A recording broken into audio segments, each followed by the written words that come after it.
Halo, selamat pagi anak-anak. Assalamualaikum warahmatullahi wabarakatuh. Silahkan simak video dari Pak Guru. Assalamualaikum warahmatullahi wabarakatuh.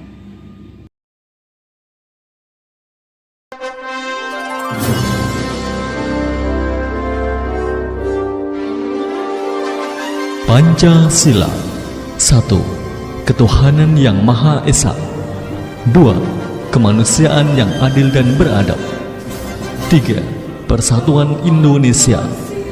4. Kerakyatan yang dipimpin oleh hikmat kebijaksanaan dalam permusyawaratan perwakilan. 5. Keadilan sosial bagi seluruh rakyat Indonesia.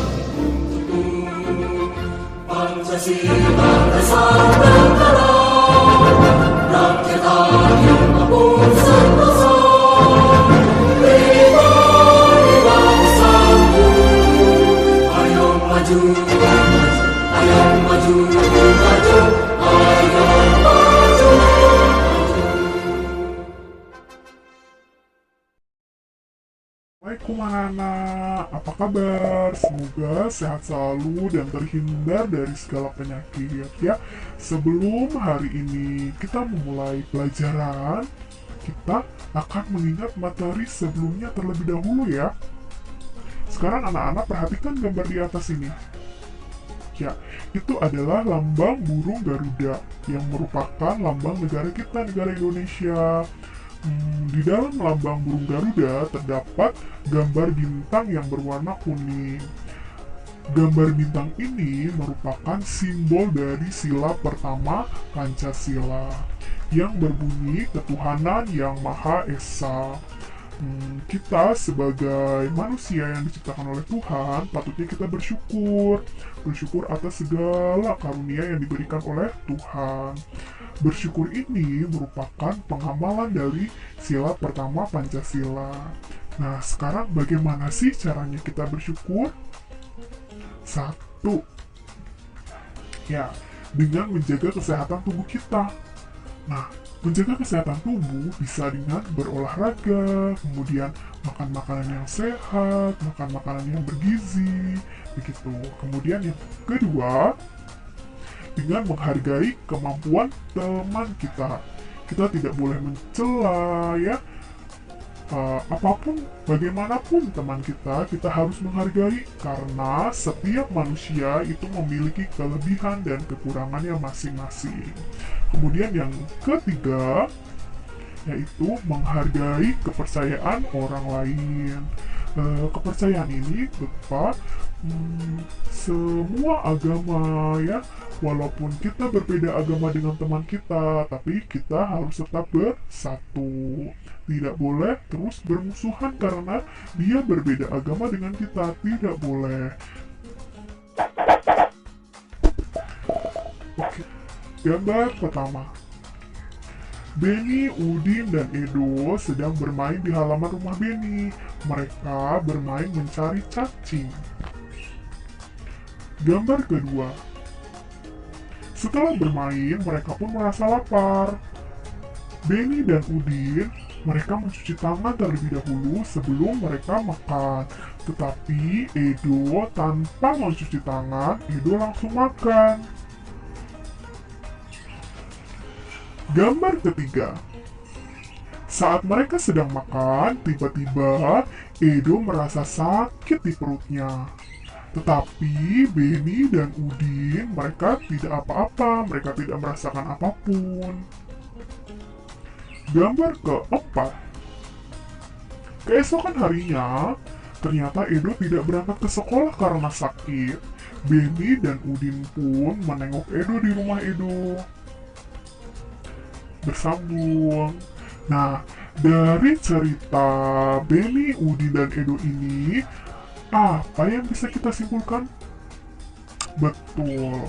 Yang bisa kita simpulkan adalah sebelum kita makan ya, aktivitas apapun yang kita lakukan sebelum makan, kita harus cuci tangan dulu sebelum makan sampai bersih. Apalagi seperti Edo, barusan saja bermain tanah mencari cacing tanpa cuci tangan, Edo langsung makan. Nah, itu sebabnya Edo merasa sakit perut.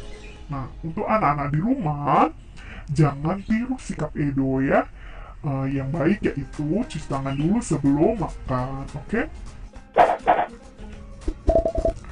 Sekarang kita akan belajar tentang aturan sebelum makan. Salah satu ciri makhluk hidup adalah tumbuh. Untuk bertumbuh, makhluk hidup memerlukan makanan dan minuman.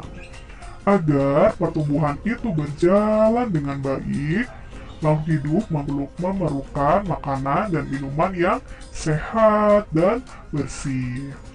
Sekarang, bagaimana caranya kita mendapatkan makanan yang sehat dan bersih? Caranya adalah dengan mengikuti aturan makan. Aturan makan itu diantaranya: 1. Menutup makanan. Sangat penting untuk kita menutup makanan supaya makanan kita tidak dihinggapi oleh hewan-hewan yang lain, misalnya lalat ya. Karena apabila makanan kita sudah dihinggapi lalat, maka makanan kita akan menjadi kotor dan tidak sehat lagi. Kemudian, kedua, mencuci tangan sebelum makan. Sangat penting juga untuk mencuci tangan sebelum makan, supaya tangan kita bebas dari kuman penyakit. Kemudian, yang ketiga, berdoa sebelum makan, supaya kita mendapatkan keberkahan dari makanan yang akan kita makan. Itulah 3 aturan sebelum makan. Masih ada aturan yang lain, misalnya makan tidak sambil berbicara, makan tidak sambil jalan-jalan, kemudian makan dihabiskan, dan sebagainya. Nah, makan sesuai kebutuhan, makan makanan yang bersih, kemudian berdoa sebelum dan sesudah makan merupakan sikap bersyukur. Sikap bersyukur kita kepada Tuhan. Nah, sikap bersyukur ini merupakan contoh dari pengamalan sila pertama Pancasila.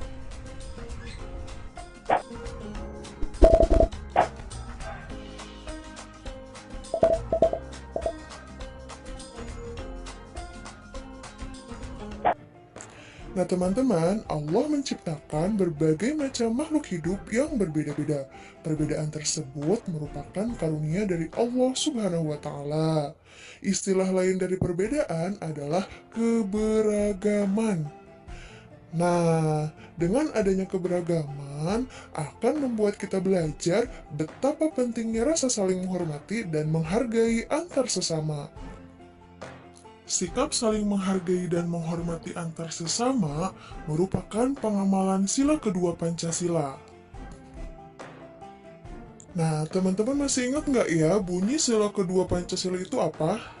Betul, bunyi sila kedua Pancasila yaitu kemanusiaan yang adil dan beradab, memiliki lambang rantai.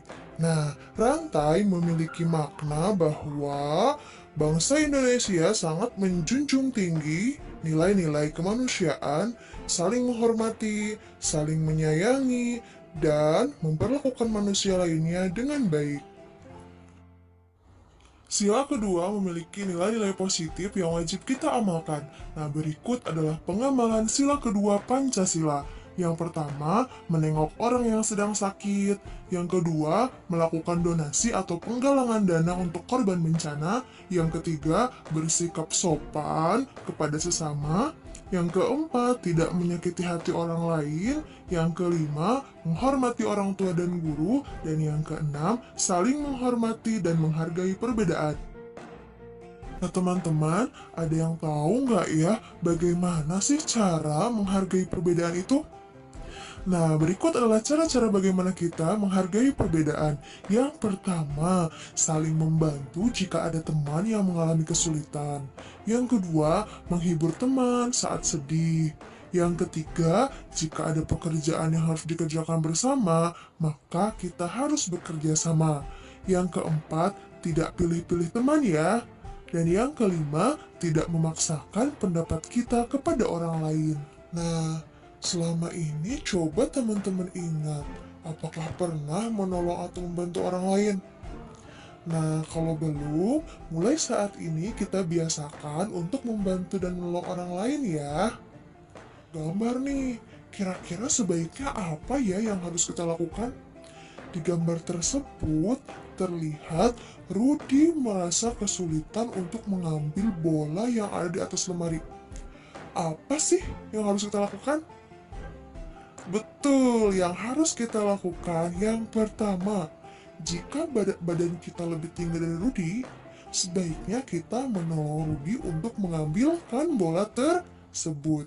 Nah, yang kedua, jika badan kita lebih pendek dari Rudy, yang sebaiknya kita lakukan adalah memanggil teman kita yang lebih tinggi dari Rudy untuk mengambilkan bola tersebut. Gambar yang kedua, nih, contohnya.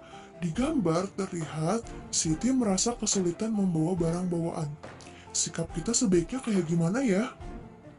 Betul, sikap kita seharusnya kita membantu Siti membawakan sebagian barang bawaan Siti.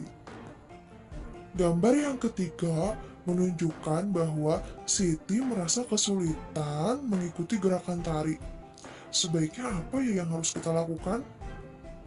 Oke, betul. Yang harus kita lakukan adalah kita membantu Siti untuk belajar gerakan tari tersebut setelah selesai pembelajaran tari.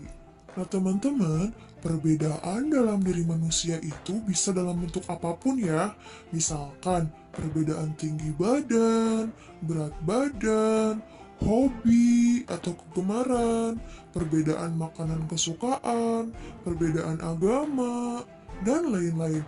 Dan semuanya itu merupakan karunia dari Allah yang wajib kita syukuri ya. Contohnya nih, perbedaan makanan kesukaan.